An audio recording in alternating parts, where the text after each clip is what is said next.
जोहार साथी। दुनिया के रंगमंच पर तरह-तरह के तमाशे हो रहे हैं, रोमांचक घटनाएँ हो रही हैं। हम लोग अपने तरीके से अपनी चीज़ों में उलझे हुए हैं।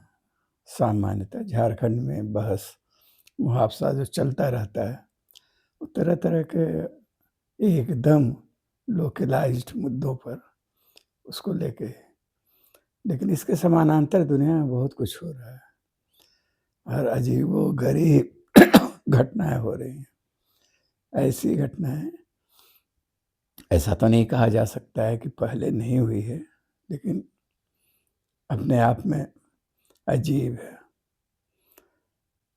तो कल ट्रंप से, माने अमेरिकी राष्ट्रपति से ज़ेलेंस्की यानी यूक्रेन के राष्ट्रपति बातचीत करने के लिए गए थे।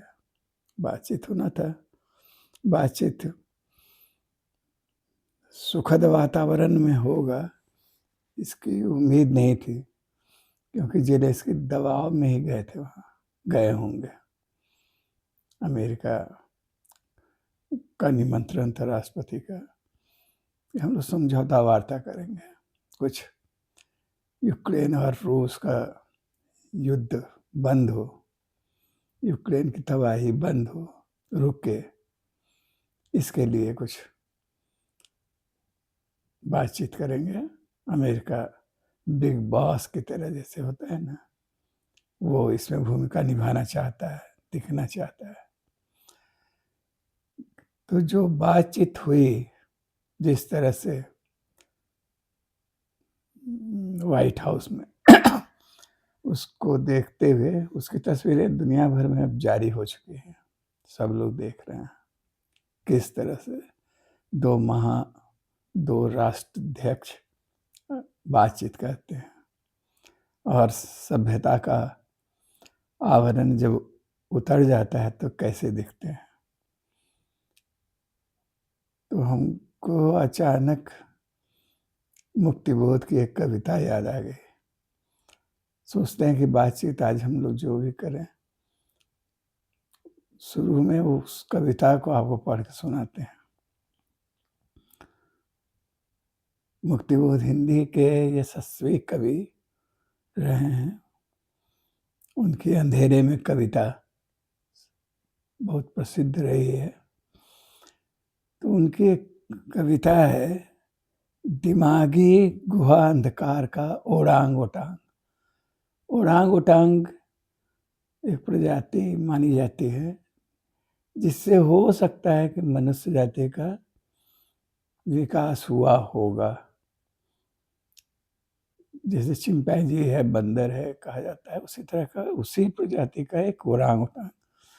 मुक्तिबोध की एक कविता बड़ी प्रासंगिक और मौजूद है। थोड़ा सुन लीजिए ध्यान से, तो आपको बैकग्राउंड समझ में आ जाएगा। फिर हम लोग और बात को आगे बढ़ाएंगे थोड़ा बहुत। तो कविता इस तरह से शुरू होती है लंबी कविता, इसलिए हम उसका एक हिस्सा ही पढ़ेंगे।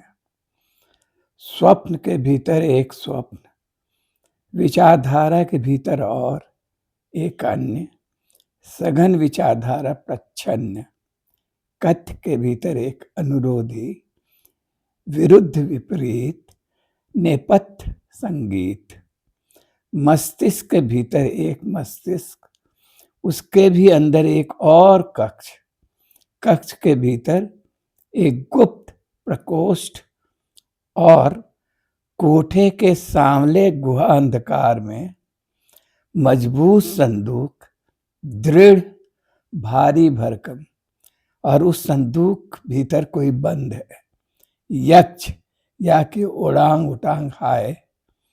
अरे डर यह है न ओरांग उटांग कहीं छूट जाए, कहीं प्रत्यक्ष न हो, कहीं प्रत्यक्ष न यक्ष हो, करीने से सजे हुए संस्कृत प्रभामय अध्ययन गृह में बहस उठ खड़ी जब होती है, विवाद में हिस्सा लेता हुआ मैं सुनता हूं ध्यान से अपने ही शब्दों का नाद, प्रवाह और पाता हूँ अकस्मात। स्वयं के भीतर में ओरांग ओटांग की बौखलाती हुंकृति ध्वनियाँ, एकाएक भयभीत पाता हूँ पसीने से सिंचित अपना यह नग्न मन। हाय हाय, और न जान ले कि नग्न और विद्रूप असत्य शक्ति का प्रतिरूप प्राकृत ओरांग उटांग यह मुझ में छिपा हुआ है। स्वयं की ग्रीवा पर फेरता हूँ हाथ कि करता हूँ महसूस एकाएक गर्दन पर उगी हुई सघन अयाल और शब्दों पर उगे हुए बाल तथा वाक्यों में ओरांग उटांग के बढ़े हुए नाखून। दिखती है सहसा अपनी ही गुच्छेदार मूछ, जो बनती है कविता अपने ही बड़े बड़े दांत, जो कि बनते हैं तर्क और दिखता है प्रत्यक्ष। बौना यह भाल और झुका हुआ माथा, जाता हूँ चौक में नीच से अपने ही बालदार सज से, कपाल की धज से, और मैं विद्रूप वेदना से ग्रस्त हो करता हूँ धड़ से बंद वह संदूक। करता हूँ महसूस हाथ में पिस्तौल बंदूक। अगर कहीं पेटी वह खुल जाए, ओरांग उटांग यदि उसमें से उठ पड़े, धाए धाए गोली दागी जाएगी। रक्ताल फैला हुआ सब ओर, ओरांग उटांग का लाल लाल खून तत्काल। ताला लगा देता हूं मैं पेटी का, बंद है संदूक। अब इस प्रकोष्ठ के बाहर आ, अनेक कमरों को पार करता हुआ संस्कृत प्रभामय अध्ययन गृह में अदृश्य रूप से प्रवेश कर चली हुई बहस में भाग ले रहा हूं। सोचता हूं विवाद में ग्रस्त कई लोग, कई तल सत्य के बहाने स्वयं को चाहते हैं प्रस्थापित करना, अहंग को तथ्य के बहाने। मेरी जीभ एकाएक तालू से चिपकती अक्त क्षारयुक्त सी होती है और मेरी आंखें उस बहस करने वालों के कपड़ों में छिपी हुई सघन रहस्यमय लंबी पूंछ देखती, और मैं सोचता हूं कैसे सत्य हैं, ढाक रखना चाहते हैं बड़े बड़े नाखून। इसके लिए ये है बाघ नख कौन अभागा वह। साथ ही कविता हम सोचे थे अंश पढ़ के सुनाएंगे, लेकिन पूरी ही कविता माने संक्षेप में ये कि हर मनुष्य के अंदर वो जो आदिम ओरांग ओटांग जो वो है, जिससे विकसित होकर हम बने हैं, सभ्यता का आवरण ओढ़ कर हम अपने बहस मुहावसों में बात करते हैं। इतना सुसंस्कृत और तस्वीरें बाहर निकलती उन बातचीत के, हंसते हैं, मुस्कुराते हैं, गंभीरता से चर्चा करते हैं, लेकिन भीतर तो वो ओरांग ओटांग छुपा हुआ है। और वो वही कल प्रकट हो गया था जेलेंस्की और ट्रंप के बातचीत में। क्या है चक्कर, वो कहानी क्या है? कहानी इतनी सी है कि थोड़ा प्रारंभ से देखिएगा तो ये कि रूस यूक्रेन पर आक्रमण करता है, उसकी शिकायत सबसे बड़ी ये है कि यूक्रेन यूरोपीय संघ के करीब जा रहा है, नाटो के करीब जा रहा है, जिसका सरपरस्त हाल तक अमेरिका ही था। और वो नहीं चाहता था कि रूस नहीं चाहता था कि यूक्रेन उन लोगों के करीब जाए, उस संघ के करीब जाए, या घोड़ों की उस दुनिया में सभ्यों की उस जो वो यूरोपीय गठबंधन है उसके करीब जाए।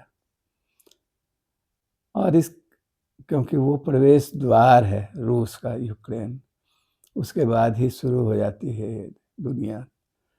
तो रूस चाहता था कि वो उनके प्रभाव में रहे। ठीक है, अलग हो गया है यूक्रेन, जब सोवियत रूस टूटा था तो यूक्रेन अलग हुआ था, पोलैंड और भी कई देश, तो यूक्रेन भी अलग हुआ था।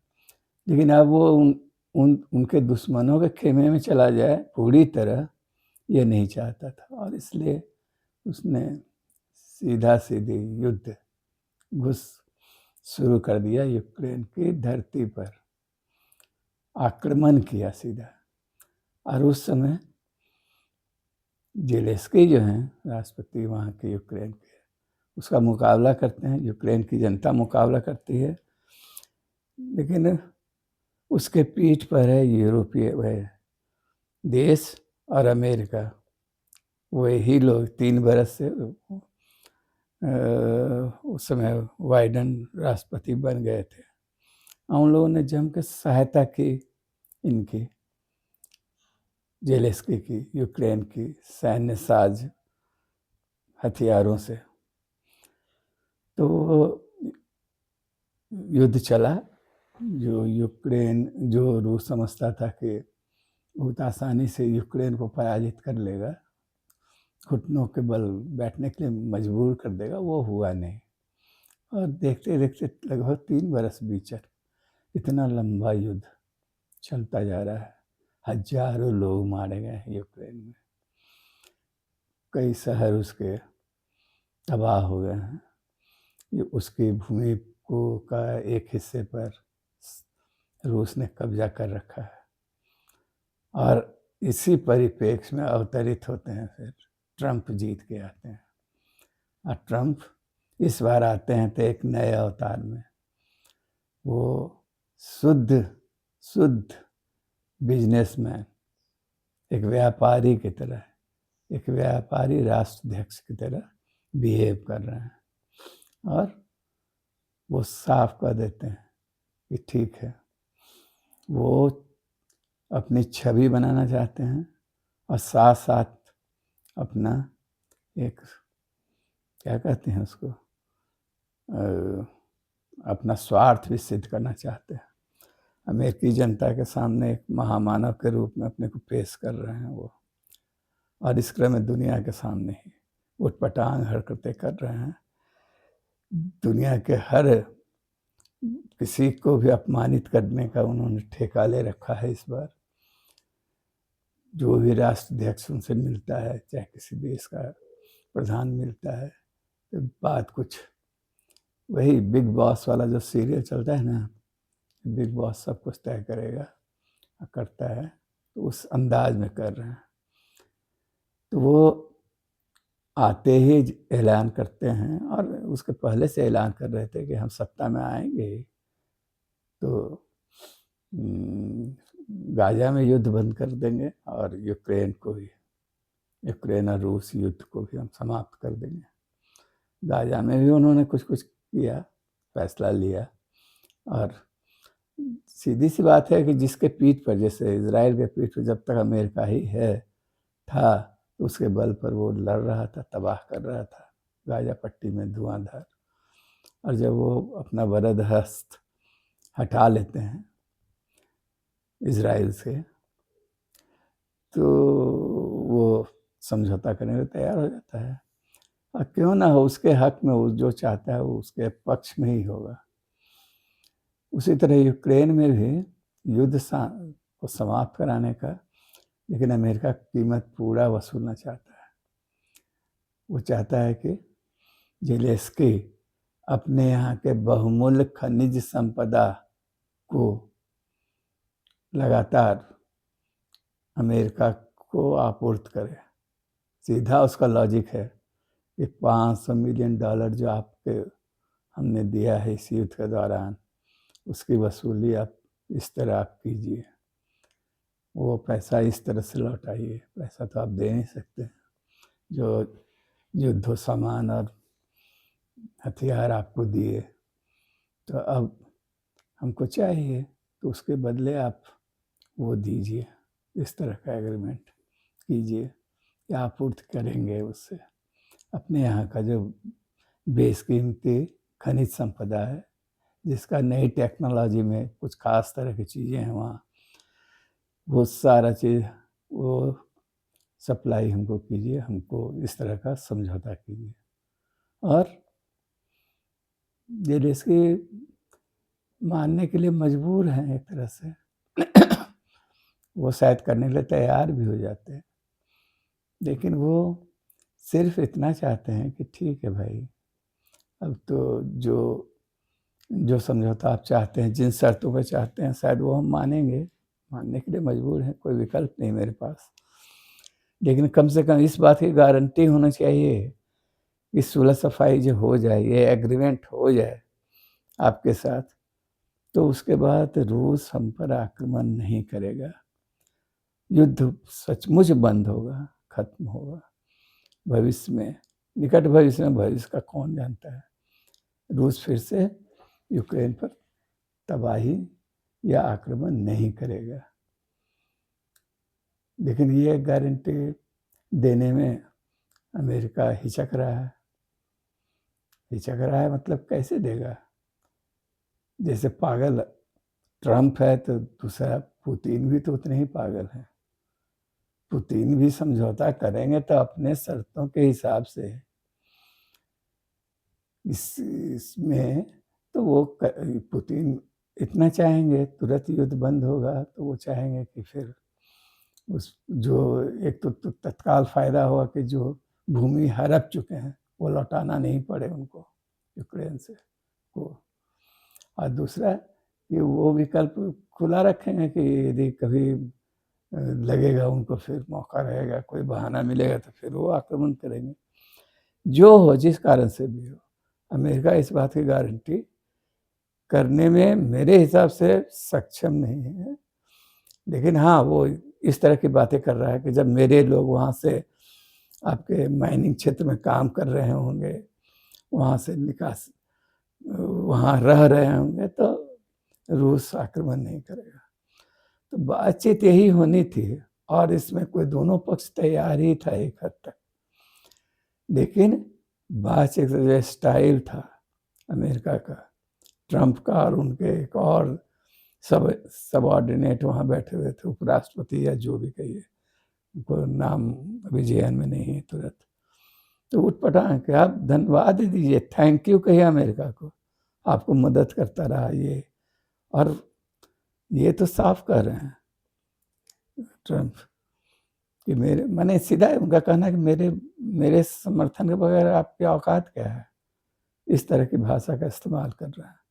टीका टिप्पणी तो यहाँ से शुरू होता है, व्यंग वचन। और एक माने ये ज़ेलेंस्की जो हैं, जो राष्ट्राध्यक्षों के अनुकूल कपड़े पहन के वहाँ नहीं गए, वो शानदार सूट नहीं पहने थे, साधारण गंजी टी शर्ट टाइप का चीज कुछ पहने हुए थे।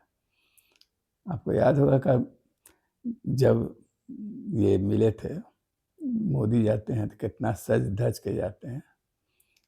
ट्रंप से पहली बार जब मिले थे उस समय भी और अभी भी, तो अपना लगता है कि कोई ड्रेस कोड है वहाँ का, व्हाइट हाउस का, वैसा पहनना होगा, वैसे जाना होगा। तो कल भौचक रह गया देख के, जब ज़ेलेंस्की एक सामान्य सा टी शर्ट पहन के वहाँ पहुँच गया वार्ता के लिए। तो जो हो, ये सब चला। तो अब इसका मूल्यांकन और इसका और विश्लेषण क्या करना है, दुनिया में क्या क्या हो रहा है। अब मुक्तिबोध की कविताएं, जो कविता जो पढ़ के सुनाए आपको, वो क्या, बस इतना ही है कि सभ्यता के आवरण में क्या क्या होता है। अमेरिका दुनिया का अभी की छवि अभी तक यही थी कि वो दुनिया का सबसे बड़ा डेमोक्रेटिक देश है। सारे लोगों को ये भ्रम था कि अमेरिका सबसे उदारवादी देश है। लेकिन अमेरिका किस तरह से पलटा है, इसको देखिए ट्रंप के नेतृत्व में।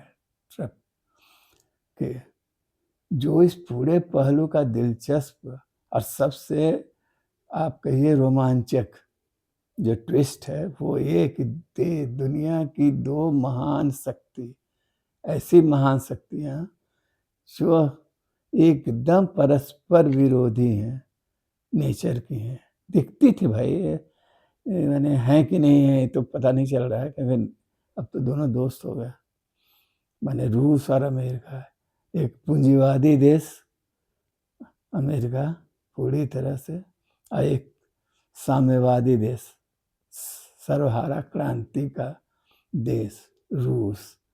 दोनों में 36 के आंकड़े रहे हैं शुरू से, और उसका आधार है, पुख्ता आधार है उसका, दोनों की नीतियां, दोनों के सिद्धांत, ये सारे कुछ जो जो माने कहा जाता है, दिखता भी है, बहुत दिन तक चला भी है।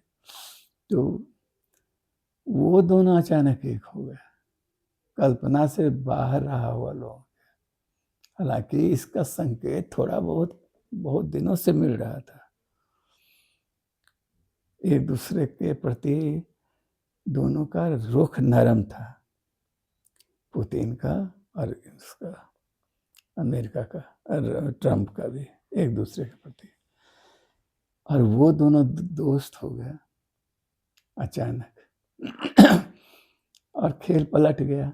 अब अभी के हिसाब से देखें तो दुनिया के 3 बड़े देश जो हैं, शक्तिशाली हैं सैन्य ताकत की दृष्टि से, अमेरिका हो, इजराइल हो और रूस। तीनों एक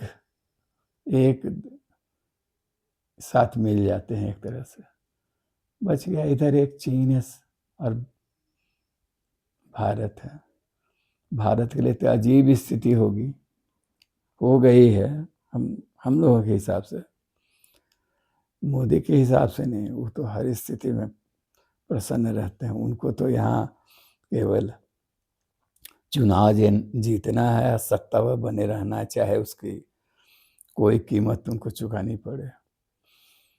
लेकिन एक तीसरी महाशक्ति बन के चीन है, वो है, तो एक तरफ अब वो तीनों हो गए, इजराइल, अमेरिका और रूस, और दूसरी तरफ और तो अमेरिका को लगता है कि अब क्या है, पूरी दुनिया वो जैसा चाहे बिहेव कर सकते हैं, जिस तरह जो चाहे बोल सकते हैं, जिस तरह कदम उठाना चाहे उठा सकते हैं। भारत के लिए स्थिति थोड़ी विकराल हो गई है।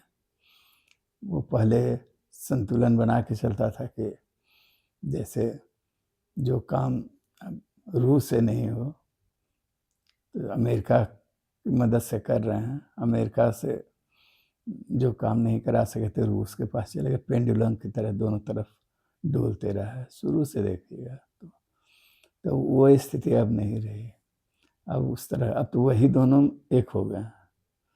तो किसी भी बड़े संकट के समय में क्या होगा, ये अब चिंतनीय प्रश्न है, इसकी मदद, क्योंकि निरपेक्ष बनने का ढोंग करने से तो नहीं ना होता है। वास्तव में तो ऐसे आप रहे नहीं, आप हमेशा अमेरिका के जो संघी ताकत है, चाहे जो लोग हैं, वो अमेरिका के पिछलग्गू बन के रहे हैं। हाँ, नेहरू के ज़माने में रूस महत्वपूर्ण था, नेहरू जी प्रभावित थे रूस के समाजवादी आंदोलन से, वहाँ की क्रांति से, इसलिए वहाँ से बहुत कुछ लिए थे वो। पब्लिक सेक्टर, जो पंचवर्षीय योजना है, ये सब पैटर्न रूस का था। बाद में इंदिरा गांधी भी जो पब्लिक सेक्टर का निर्माण यहाँ शुरू हुआ था, कोशिश हुई थी कि अमेरिका की मदद से यहाँ हो स्टील प्लांटों का निर्माण, लेकिन अमेरिका तो उस समय बनिया ही देश था। वो बोला कि हम पार्टनरशिप चाहिए हमको इसमें, हम केवल मुफ्त ऐसे ही मदद नहीं करेंगे आपको।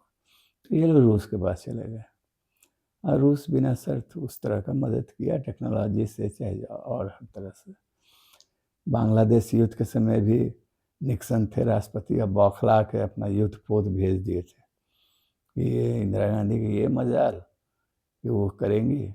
उनके जो मित्र देश जो पाकिस्तान था उसको, तो उस समय वो भेज दिया था युद्ध पोत। तो इंदिरा गांधी रूस से रूस के साथ संबंध अच्छे थे ही, रूस आगे बढ़ के उसका विरोध किया था कि ठीक है। तो ये चलता रहा है इधर भी। बाद में ट्रम्प भी, ये मोदी भी थोड़ा बहुत ये करते रहे हैं, रूस से भी हथियार साजो सामान खरीदते रहे हैं और अमेरिका से भी, और संतुलन बना के चलते हैं, इसका फायदा अपना है। लेकिन अब वो स्थिति खत्म हो गई है। अमेरिका और रूस जो क्योंकि अमेरिका में जो ट्रम्प नए सिरे से सामने आए हैं, तो एक ताकत है उनमें, और अपना प्रचंड अमेरिकी राष्ट्रपति शक्तिशाली होता है, और वो शक्तिशाली देश है ही। और रूस जो साम्यवादी देश अपने कहता है चाहे है, वहाँ पुतिन भी एक बड़े तानाशाह हैं, आजीवन वो उस पद पर बने रहेंगे, अपने पद पर, ये फैसला करवा चुके हैं वो। तो वो और इन दोनों के बीच अब दोस्ती हो गई है, तो दुनिया किधर जाएगी, क्या है, एक ये गंभीर चिंता का प्रश्न है। और इस पूरे प्रकरण से ये दिखाई देता है कि कैसे खनिज संपदा, जल जंगल जमीन की लूट के लिए दुनिया के बड़े देश आपस में नापाक समझौते कर सकते हैं। किस तरह जो भरसक कमजोर देश हैं या उतने शक्तिशाली नहीं जो आपका मुकाबला नहीं कर सकते हैं, उनको कैसे आप मजबूर कर दिया जा सकता है कि आप उनके शर्तों पर उनसे समझौता कीजिए, नहीं तो उस देश का वो सत्यानाश कर देंगे। जैसा गाजा पट्टी का हाल हुआ, जैसा यूक्रेन में जो हाल करने पर, और हो सकता है कल क्या होगा, क्योंकि वार्ता तो एक तरह से असफल हो गया, अब चले जाएंगे। तो ये स्थिति है बहुत गंभीर। भारत भी अमेरिकी कर्ज से लदा हुआ है। पता नहीं कब ट्रम्प का दिमाग फिर जाए और ये कहे कि आप कर्ज चुकाओ, नहीं तो मेरे शर्तों के हिसाब से चलो। हो सकता है ये सब चल रहा है जो अभी जिस तरह से मोदी ने ट्रम्प के सामने घुटने टेक दिए हैं, हो सकता है कि पीछे वो सब चल रहा होगा, यानी सभ्यता के आवरण के पीछे वो एकदम स्वार्थों की वो लड़ाई जारी होगी। हो सकता है अमेरिका इनके बाह मरोड़ रहा होगा, ये पता नहीं चल रहा है। हम लोगों को कैसे पता चलेगा क्या हो रहा है, पर्दे के पीछे क्या क्या चल रहा है। लेकिन जिस तरह से भारत समझौता कर रहा है, जिस तरह से अमेरिकी माल पर ट्रैफिक कम कर रहा है, जिस तरह से वहाँ का एक जो नामी मोटरसाइकिल कोई है यहाँ, उस पर टैरिफ घटाया गया है। जो मस्क का जो कार आने वाला है, उसका टैरिफ 210% से घटा के 15% करने की तैयारी है। ये सब है, चल रहा है। तो इसी को, ये जो स्थितियां हैं जो बन रही हैं, वो अच्छी नहीं है, और हम सबको जागरूक समझ बना के रखना होगा इसके बारे में। देखिए क्या होता है, अब आगे क्या होने वाला है ये कहना मुश्किल है, क्योंकि ट्रम्प और जेलेंस्की के बीच की वार्ता फिलहाल तो असफल हो गई है। अब नए सिरे से क्या होगा आने वाले चंद दिनों में पता चलेगा। लेकिन जो एक बात सामने आ गया है कि अब सारा खेल खुल चुका है, बेपर्दगी हो चुकी है, उस सभ्यता का आवरण उतर चुका है। अब भीतर से ओरांग उटांग के का जो वो रूप है भीषण, और उसके नाखून, वो सब दिख रहे हैं। तो ये एक हद तक अच्छा भी है कि चलो जो भी होगा वो सामने प्रत्यक्ष होगा, देखिए। लेकिन हम लोगों को भी सावधान और सचेत रहना होगा जो कुछ भी हो रहा है। सौभाग्य से अभी तक भारत को उस तरह के संकटों का सामना नहीं करना पड़ा है जैसा कि दुनिया के कई देशों को करना पड़ रहा है। और एक चीज जो अद्भुत रूप से सामने है, सबके मन में जिज्ञासा हुई कि आखिर अमेरिका जो अपनी पुरानी छवि है उसको धो पोछ के एकदम एक बड़े व्यापारी देश के रूप में कैसे प्रकट हो रहा है। अमेरिका को के इस रूप से उसका कम से कम प्रभाव मंडल था पूरी दुनिया में, उसका प्रभाव था एक डेमोक्रेट लोकतांत्रिक देश के रूप में, लोकतंत्र के रक्षक देश के रूप में, वो प्रभाव खत्म होते जा रहा है। यूएस एड के द्वारा दुनिया भर में वो जो मार्फत जो मदद कर रहा था, कई देश उसकी मदद से जो जहाँ चल रहे थे, जहाँ शरणार्थियों को मदद मिल रहा था, मासूम निरीह भूखे बच्चों को मदद मिल रहा था, उस सबको एक बार ही बंद कर दिया गया। और गौर से देखिएगा तो अमेरिकी जनता का उनको समर्थन है, अमेरिका के ट्रम्प के हर उटपटांग काम के लिए। कोर्ट तक जो न्यायपालिका जिस पर भरोसा कर रहे हैं उसने भी कह दिया कि हाँ, ट्रम्प ने जो किया है, यूएस एड को बंद कर किया है, या जो भी नीति है उनकी वो सही है। तो वो वहाँ हो रहा है कि वहाँ हर जगह जैसे भारत में है कि हर जगह न्यायपालिका में, कार्यपालिका में, विधायिका में, हर जगह शासन सत्ता या बहुमत इनका है, उसी तरह अमेरिका में वही हो रहा है। और जिस तरह से यहाँ एक कुंभ मेले के दौरान दिखा, चाहे ऐसे भी हिंदुत्व के पक्षधर एक कट्टर हिंदूवादी कि बड़ा जमात आंख मूंद कर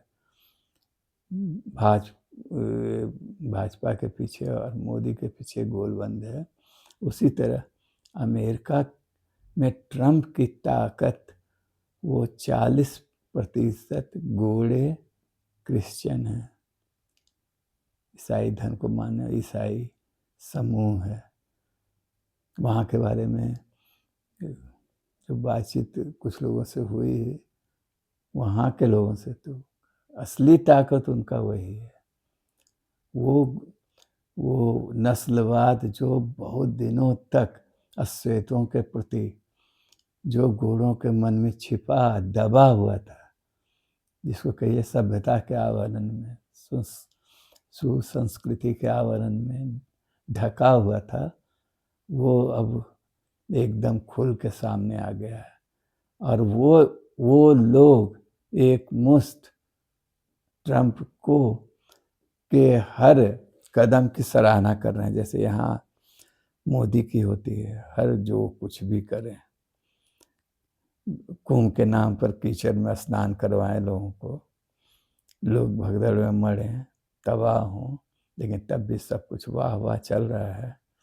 महंगाई, बेरोजगारी, सब कुछ विषमता, अमीरी गरीबी की खाई, लेकिन सब कुछ मंजूर है। लेकिन चाहिए हिंदू राष्ट्र, तो उसी तरह अमेरिका को भी अब वो डेमोक्रेसी का वो नहीं, वो गोरों का वर्चस्व चाहिए। और वही गोरों का, केवल रंग की बात नहीं कर रहे हैं, गोरा यानी जो वहाँ का जो मूल अंग्रेज, जो वहाँ की जो मूल श्वेत आबादी है, श्वेत क्रिश्चियन आबादी है, वो मोदी के पीछे एकदम गोलबंद है, वही ताकत है। और उसी के बल पर ट्रम्प जो भी करते हैं, चाहे करेंगे, उसका वो समर्थन कर रहा है। खैर साथी, देखिए अभी चलेगा, आगे क्या होता है आने वाले दिनों में पता चलेगा। खाली बस तो आपको ओरांग ओटांग कविता भी सुना दी है, केवल इसलिए कि आप समझ कि उस ओरांग ओटांग को जो मनुष्य के अंदर, जो मस्तिष्क के अंदर के, मस्तिष्क के भीतर के किसी बंद में वो बंद रहता है सभ्यता के आवरण में, वो किस तरह से प्रकट होता है। और इस जेलेंस्की और ट्रंप के बातचीत के बीच व्हाइट हाउस में, चलिए जोहार, धन्यवाद साथी।